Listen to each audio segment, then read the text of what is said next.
Allahumma salli ala Muhammad wa ali Muhammad kama sallaita ala Ibrahim wa ali Ibrahim innaka Hamidum Majid.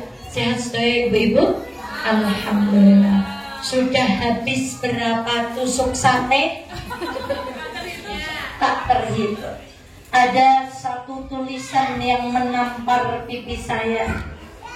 Tulisan itu berbunyi, Nun sewu, panjenengan dahar daging 3 hari berturut-turut blenger nopo mboten. Jer kepengen dahar nopo sayur. Kalimat itu dimunculkan. Kita makan daging kurban 3 hari saja bosan.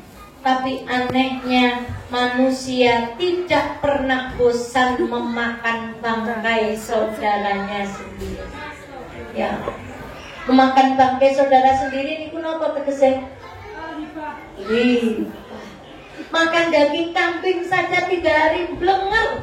Siapa yang mau makan daging terus? Tapi kita tidak pernah bosan memakan daging saudara sendiri. Kadang-kadang guru anak kita sendiri gak lepas dari lisan kita. Maka Masya Allah, mari pertemuan ini menjadi tadabbur untuk kita. Selesai kita hari tasyrik, namanya kurban itu artinya mendekat. Wong Islam bubar hari raya kurban kudune luweh cepat kalih Gusti. Tapi kenyataannya kita masih ada jarak. Maka bismillah, semoga wali murid yang di sini semua ditolong Allah, putra putrinya menjadi putra putri yang soleh dan salihah. Salawat dan salam semoga senantiasa berlimpah kepada baginda Muhammad Sallallahu Alaihi Wasallam. Semoga duduk kita pagi hari ini menjadi wasilah untuk kita mendapatkan syafaat Allah yang dibawa oleh pembawa syafaat Muhammad Sallallahu Alaihi Wasallam. Ibu-ibu, sebelumnya saya mau mengajak ibu tepuk anak soleh. Boleh ibu? Boleh. Ini serius ini Ustaz Eka. Tepuk anak soleh. Aku anak soleh, rajin sholat, rajin ngaji, orang tua dihormati, cinta Islam sampai mati. La ilaha illallah Muhammadur Rasulullah. Islam, yes. Guru, berapa kali anak kita diminta tepuk anak soleh dalam sehari? Sedikitnya sekali, itu baru di KB Ulil Al. Belum kalau sore anak kita ngaji di TP Kiyokon tepuk anak. Pertanyaannya kemudian, sudahkah kita membuat tepuk sendiri, yaitu tepuk orang tua soleh, tepuk ibu salihah. Aku ibu salihah, pun salihah nomor dereng. Masya Allah. Dia dijawab teng ati mau. Prok rajin sholat. Lewudu sederenge adzan, nopo sakwise adzan, nopo 1 jam setelah adzan. Ibu-ibu wali murid kabeh, lewudu sederenge adzan, sakmune adzan, nopo sejam setelah adzan. Prok rajin sholat, prok rajin.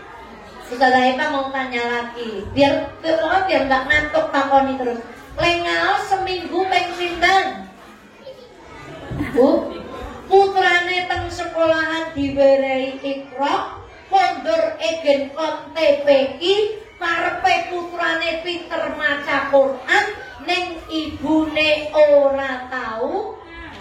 Ampun tersinggung niku wali murid KB Ulil Albab benua Antartika. Nek KPU Aisyah Ulil Albab iki ibune pinter lagi.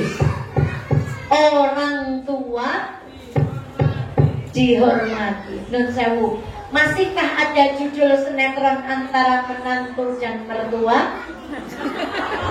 Kalau masih, berarti kita belum jadi ibu yang soleh. Cinta Islam, seberapa cintanya Islam kita? Masya Allah. Kemarin ada Palestina aja komentare, nek wani aja neng rasa rana lunga meng enten Israel kan Palestina, nek wani rana lunga meng, itu sesama muslim. Maka seberapa cinta kita besar kepada Islam, seberapa ingin ibu-ibu menyekolahkan anak di sekolah Islam. Ibu, Masya Allah. Maka mantep yang namanya sekolah Aisyah itu cita-citanya insya Allah menciptakan anak didik yang solih dan solihah. Nih, buatan nonton anak solih solihah, kejabane wong tuane demen sing dadi solih kan solihah. Sekarang Saudara Eva mau cerita. Cerita pertama. Ibu, ada 2 orang nabi. Namanya Nabi Khidir dan Nabi Musa alaihi wassalam. Mereka berdua diutus Allah untuk melakukan satu perjalanan ilmu. Di tengah perjalanan mereka berdua, mereka masuk ke sebuah kampung di mana mereka kehabisan bekal. Lalu mereka berdua, Nabi Khidir dan Nabi Musa, meminta air dari penduduk kampung tersebut. Tapi di Quran dijelaskan penduduk kampung tersebut maringin apa bener? Bener. Sekarang Ustazah Eva tak tanya, ana wong jaluki banyu we ora oleh niku arane napa? Pelit. Pelit. Medit. Wotet. Pelit. Mokil. Napa meleh? Bayangkan akhlak penduduk setempat. Dimintai air saja tidak boleh, apalagi ditunuti kamar mandi ini. Maka kemudian tidak ada satu orang pun yang memberikan minum ataupun makanan kepada Nabi Khidir dan Nabi Musa, sampai beliau berdua mendapati rumah yang telah roboh. Kemudian Allah menurunkan perintah kepada Nabi Khidir untuk mendirikan rumah tersebut. Nabi Musa boten terima. Ngapain? Wong kita minta air saja tidak dikasih. Ngapain bantu orang mendirikan rumah padahal mereka adalah penduduk yang tidak beradab? Nabi Khidir diam. Singkat cerita, baru setelah Allah membuka hikmah, Nabi Khidir berkata, wa ammal jidar fil Madinah.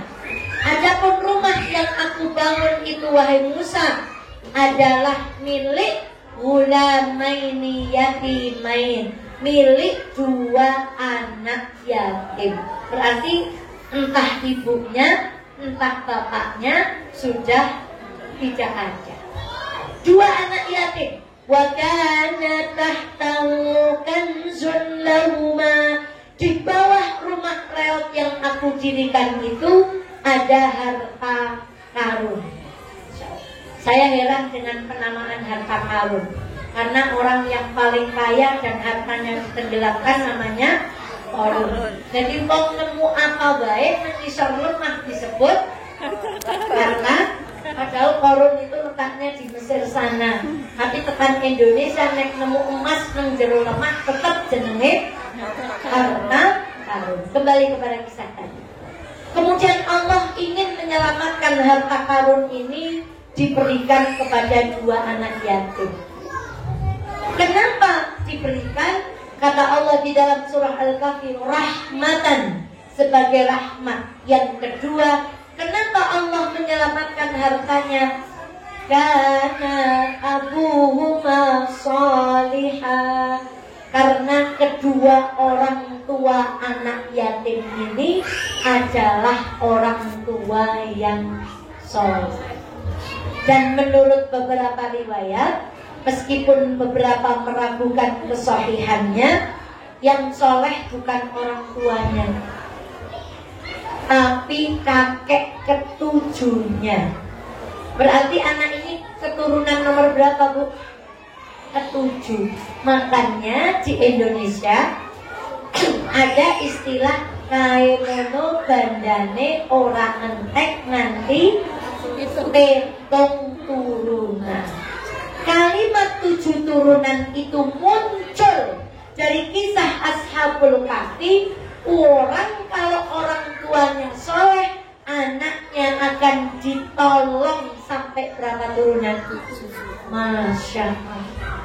Jadi kita biar bisa berdiri hari ini seperti ini bukan karena doa-doa kita. Belum tentu juga orang tua kita. Bisa jadi yang mendoakan kita adalah nenek ketujuh kita. Maka ibu, PR terberat saya, ibu yang putra-putranya masih kecil-kecil adalah bagaimana kita menjadi orang tua yang soleh. Pun niku nomor 1. Kaping kali. Kalau kita mau melihat kisah-kisah di dalam Al-Quran, tidak ada kisah yang ideal. Asiyah bintu Muzahim suaminya siapa? Fir'aun. Siapa yang mau bersuamikan laki-laki seperti Fir'aun? Pertama Asiyah. 2. Apakah kehidupan Rasulullah SAW dengan istrinya bernama Khadijah itu ideal? Tidak. Hidupnya penuh perjuangan. Rasulullah dicaci maki, putranya diceraikan oleh putra kedua Abu Lahab. Hidupnya diboikot sampai hartanya Khadijah habis untuk membela dakwahnya Rasul. Ideal apa benar? Nabi Ibrahim punya istri pertama bernama Sarah. Punya putra atau tidak? Tidak. Menikah lagi dengan perempuan bernama Hajar. Punya putra? Apakah kemudian hidupnya ideal? Tidak. Sarah diminta dipindahkan ke Mekah. Nabi Ibrahim diminta tetap tinggal di mana? Palestina. Hidupnya tidak ada yang ideal. Maryam melahirkan anak tanpa suami. Tidak ideal.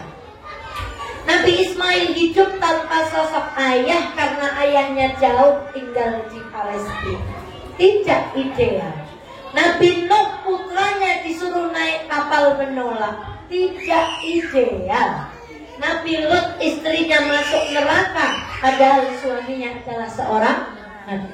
Pertanyaan saya, apakah ada yang ideal dari kisah yang saya sebutkan tadi? Tidak ada yang ideal. Artinya nopo ibu, apa?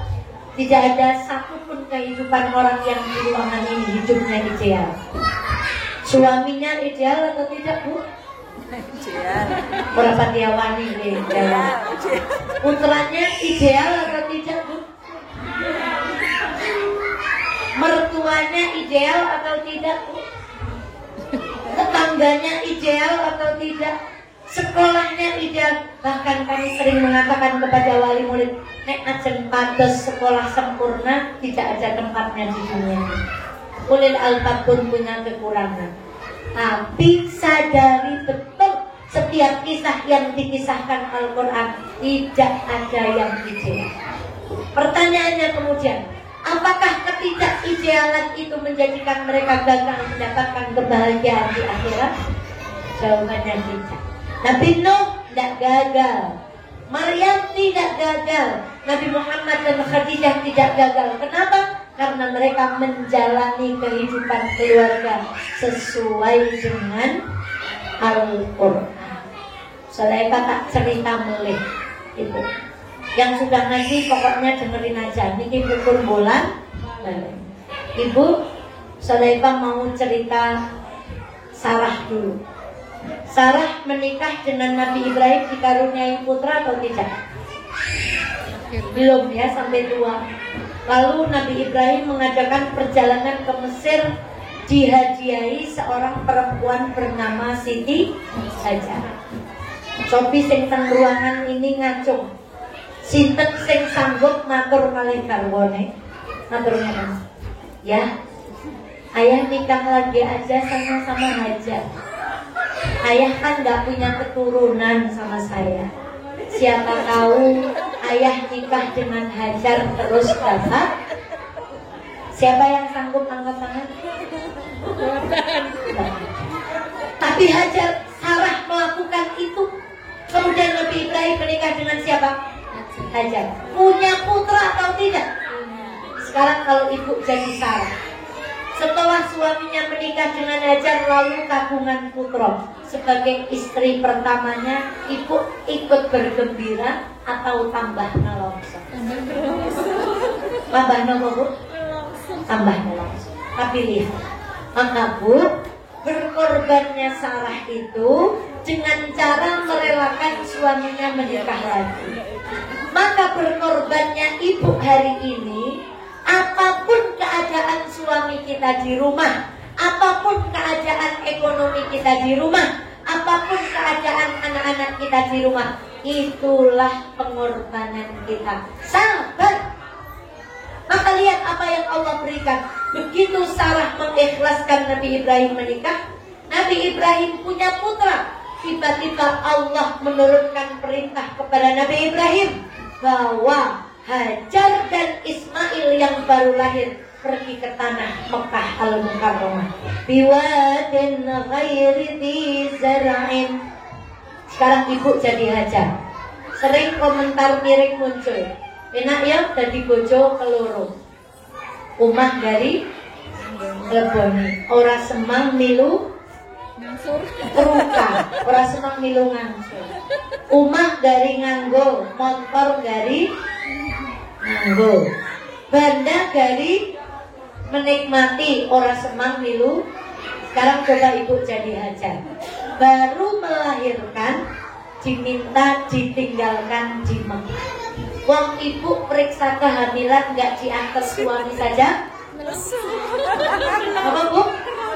Dekat. Pernah ibu hamil datang ke tempat Ustazah Eva, Ustazah bojo kula ke pripun nggih? Lah pripun sih? Mbok kula gek hamil ki mbok pengerten sithik. Lah pripun karepe? Mbok nek bali kang kantor ki gawa martabak apa gawa